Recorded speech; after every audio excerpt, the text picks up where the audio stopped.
साहेब लोक आहे, साहेब लोक आहे, त्याच्यासाठी बिल द्यायचं आहे त्यांना. पगार कमी झाले त्यांना, पगार नाही. एक लाख रुपये येते त्यांना महिन्याला काय पगार येते. काही द्या, 2 तास जे असं चला चला चला चला दादा भीक दादा भीक द्या. या पंचायत समितीचं करायचं काय? अरे पंचायत समितीचं करायचं काय? घरकुल मंजूर करण्यासाठी योजना, वीर योजना हे लागू करण्यासाठी यांना पैसे लागत आहे. हप्ते पास करण्यासाठी यांना पैसे लागत आहे. म्हणून आम्ही आज वैजापूर या ठिकाणी पंचायत समितीच्या आवारामध्ये उपोषण करत आहोत आणि या अधिकाऱ्यांना भीक मागून पैसे जमा करून देत आहोत. तरी या अधिकाऱ्यांचं काम व्यवस्थित होईल म्हणून आज हे आंदोलन चालू आहे. तरी या आंदोलनाला सर्वांचा पाठिंबा आहे. घरकुल योजना, शेततळे हे जितके लाभार्थी आहेत सगळ्यांचा या आंदोलनासाठी पाठिंबा आहे. तरी एवढंच बोलून मी माझे 2 शब्द संपवतो. बहुजन समर्पित महामानवांना सर्वप्रथम आपल्या सर्वांच्या उपस्थितीमध्ये स्वतः टाळ्यांच्या गजरात या ठिकाणी मी विनम्र अभिवादन करतो. आज या ठिकाणी वैजापूर तालुक्यामध्ये सुरू असलेल्या या भ्रष्टाचारी पंचायत समितीच्या विरोधामध्ये वंचित बहुजन आघाडीच्या वतीने जो ललगार पुकारला त्यासाठी या ठिकाणी आपण उपस्थित झालात त्याबद्दल मी आपल्या सर्वांचे सर्वप्रथम अभिनंदन करतो, आभार व्यक्त करतो. वैजापूर तालुक्यातल्या सर्वसामान्य जनतेला ज्या पद्धतीने या ठिकाणची पंचायत समिती, इथले इंजिनियर्स, इथले अधिकारी ज्या पद्धतीने लुटारूपणे पद्धतीने त्यांना लुटण्याचं काम करत आहेत याच्या विरोधामध्ये वंचित बहुजन आघाडी खंबीरपणे आज मैदानामध्ये उतरलेली आहे. हे अख्ख्या वैजापूर शहराने या ठिकाणी बघितलेलं. या पंचायत समितीच्या व्हिडिओला आम्हाला सांगू इच्छितो, तुमचे अधिकारी त्या ठिकाणी घरकुल मंजुरीचे 20,000 या ठिकाणच्या सामान्य जनतेकडून लुटतात. यावेळेस तुमच्या डोळ्याला काय चष्मा लावलेला असतो का याचं देखील अवलोकन या व्हिडिओने करणं गरजेचं आहे. या ठिकाणी आमच्या शेतमजूर, आमची कष्ट करणारी महिला, आई बहीण त्या ठिकाणी रात्रंदिवस लोकांच्या बांधावर काम करत असते आणि त्या ठिकाणी काम करून 300 रुपये रोजंदारी मिळवते, 200 रुपये रोजंदारी मिळवते. आणि हे साल्या भाडगाव यांना 50,000, 60,000 या ठिकाणी पगार घेतात. तरी सुद्धा माझ्या जनसामान्य शेतकऱ्यांचा, शेतमजुरांचा, गोरगरिबांची भाड खायला यांना गोड वाटते. या ठिकाणी यांचा सुद्धा आम्ही निषेध करतो. आणि आज या ठिकाणी वंचित बहुजन आघाडीच्या वतीनं मी जाहीरपणे या ठिकाणी पंचायत समितीला सांगू इच्छितो की ज्या पद्धतीनं तुम्ही या ठिकाणी विहिरी मंजूर करायचे 20,000 घेतात, जेव्हा टॅकिंगचे 5,000 रुपये आपण घेतात. लाज वाटली पाहिजे आपल्याला या ठिकाणी पंचायत समितीमध्ये काम करताना.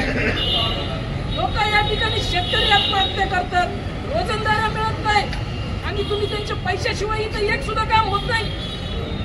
हे अशा पद्धतीचं नाटक या वैजापूरच्या पंचायत समितीमधून बंद करण्याचं काम वंचित बहुजन आघाडी करणार आहे. आज आम्ही भीक मागून संविधानिक पद्धतीनं वंचित बहुजन आघाडीचे तालुका अध्यक्ष सखाराम शिंदे यांनी वैजापूरमध्ये भीक मागितलं आणि यांच्या मड्यावरती ते भीक आम्ही आता तिथं नेऊन फेकणार आहोत.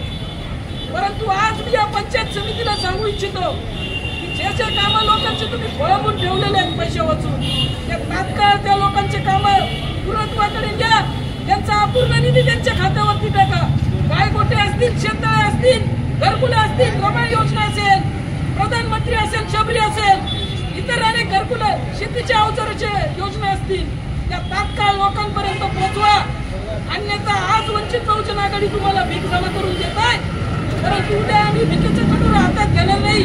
सगळ्यांना तुम्हाला आम्ही ठोकून काढण्याशिवाय राहणार नाही हे सुद्धा आज तुम्हाला सांगतो. आज आम्ही संविधानिक पद्धतीने आंदोलन केलंय, परंतु उद्या आज संविधानिक पद्धतीने आंदोलन केलं तर याचं तुम्हाला आश्चर्य वाटतं कामा नाही.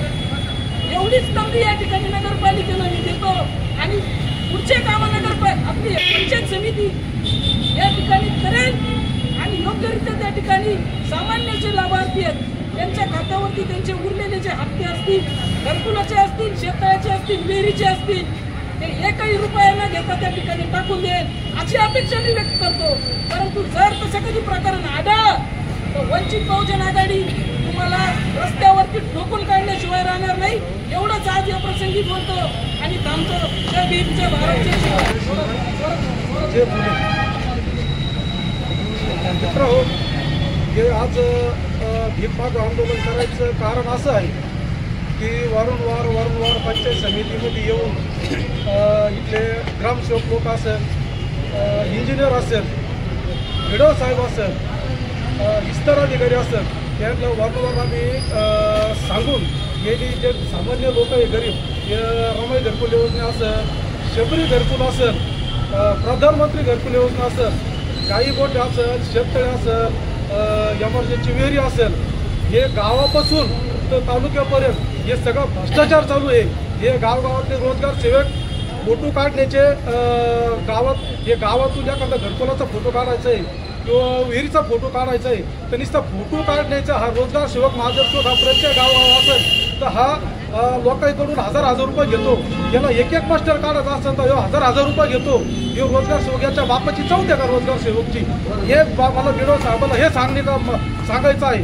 आणि दुसरी गोष्ट, जे इंजिनियर येतात ते इंजिनियर सुद्धा घरकुल काढायचे जे गरीब सामान्य लोक आहेत त्यांचे घरकुलाचे फोटो काढायला त्यांना 2,000 3,000ची मागणी करतात आणि जर त्यांनी पैसे दिले नाही तर त्यांचे हप्ते टाकीत नाही, त्या हप्त्यासाठी ते तळमळ करतात.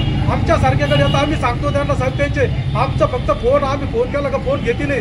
ही तालुका व्हिडिओ साहेब कधी भेटत नाही. अधिकाऱ्याला फोन सांगायला लावलं, त्यांना फोन लावलं, त्या अधिकारी त्यांना फोन लावत नाही. ते म्हणते नाही आम्ही आमच्या अधिकाऱ्याला आम्ही फोन लावू शकत नाही, आमचा फोन ते उचलीत नाही. मग आम्ही जे राजकीय क्षेत्रातून जे कामं करतोय ते जनतेसाठी कामं करतो. जर आमचा कोण जर जनतेचे कामं झाले नाही तर मग आमचा हे राजकारणामध्ये येऊन उपयोग काय.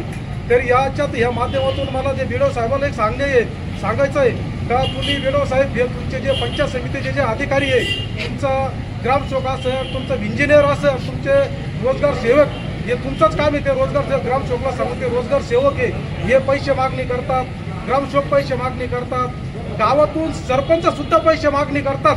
जर त्यांना ज्या गरीब SC STच्या लोकांना जर पैसे नाही दिले तर त्यांचं ते घरकुल घेत नाही, त्यांचे ते घरकुलाचं नाव त्याच्या यादीत नाव सुद्धा घेत नाही. काही लोकांना ग्रामसभेचा ठराव सुद्धा देत नाही. आणि ही तुम्हाला मला एक कळकळीची मागणी आहे. दुसरी गोष्ट, जे 2-2 वर्ष झालेले हे 30-30 हजार हे शेततळ्याचे पैसे लोकांनी देऊन शेततळे याच्यानं पैसे काढून शेततळे केलेले आहे, रोजगार हमीचे विहिरी केलेले आहे. तर यांना 2-2 वर्ष झाले व्याजानं पैसे देऊन लोकांनी विहिरी केलेले आहे आणि आत्तापर्यंत त्यांचे पैसे अजून त्यांच्या खात्यावर जमा झालेले नाही आहे. याचं हे काम कोण करणार आहे? व्हिडिओ साहेब झोपा काढतो का इथं? हे 2-2 वर्ष जर पैसे येत नसेल तर मग हे काय करते? गंगापूर तालुक्यातलं आपल्या बाजूचं शहर आहे, तिथं आतापर्यंत एका बी लाभधारक शिल्लक राहिलेलं नाही आहे. टोटल सगळ्या लोकांचे पैसे पडलेले. हा वैजापूर तालुकाच का असा आहे का यांचे पैसे येऊ शकत नाही, यांचे पैसे यांच्या खात्यावर जमा होऊ शकत नाही. हे काम हे सगळं व्हिडिओचं काम आहे. हे व्हिडिओनं काम केलं पाहिजे. व्हिडिओ पडून नाही झालं तर शिवसाहेबांना सांगायचं, शिवसाहेबांचे मध्ये त्यांचे कोणी झाले त्याने त्यांच्या वरच्या अधिकाऱ्याकडे जाऊन सांगायचं. पण हे करीब कोण? यांचा भोंगळा कारभार चालू, यांना कोणी इथं जाब विचारणारं कोणी राहिलेलं नाही. त्याच्यामुळं हे सगळं अशा पद्धतीने हे लोकांनी सगळं ही वागणूक करीत आहे. ज्या लोकांना घर बांधण्यासाठी SC ST समाजाला जर त्या गावात ग्रामपंचायतचे गावात त्याला घर बांधण्यासाठी जागा नाही तर जो ग्रामपंचायतचा अधिकार आहे तर त्यांनी त्या घरकुल लाभधारासाठी जागा उपलब्ध करून द्यावी. जर त्या ग्रामपंचायतची जागा जर नसेल तर त्यांनी शासनाने सांगितलेलं याच्या गायरानामध्ये त्यांना घर बांधण्याची जागा उपलब्ध करून द्यायची. किंवा पाटला करायचा कोणी काय हे करायचं आहे? याच्या माध्यमातून हे आमचं हे भीकमागी आंदोलन आहे. हे त्यांना पैसे कमी पडले म्हणून आज आम्ही हे जे भीक मागितलं आज वैजापूर शहरामध्ये हे पैसे त्यांना नेऊन द्यायचे आहे आणि त्यांच्या मड्यावर आम्ही नेऊन आदळणार आहे. आणि इथून पुढं जर एका बी अधिकारीने जर पैसे घेतले तर आज आम्ही लोकशाही मार्गाने, संविधान मार्गाने आम्ही हे भीकमागी आंदोलन केलं. याच्यानंतर भीकमागी आंदोलन करणार नाही. याच्यानंतर ज्या अधिकाऱ्यांनी जर पैसे मागणी केली तर त्याचं तिला तोंड फोडण्याशिवाय ही वंचित बहुजन आघाडी निश्चित राहणार.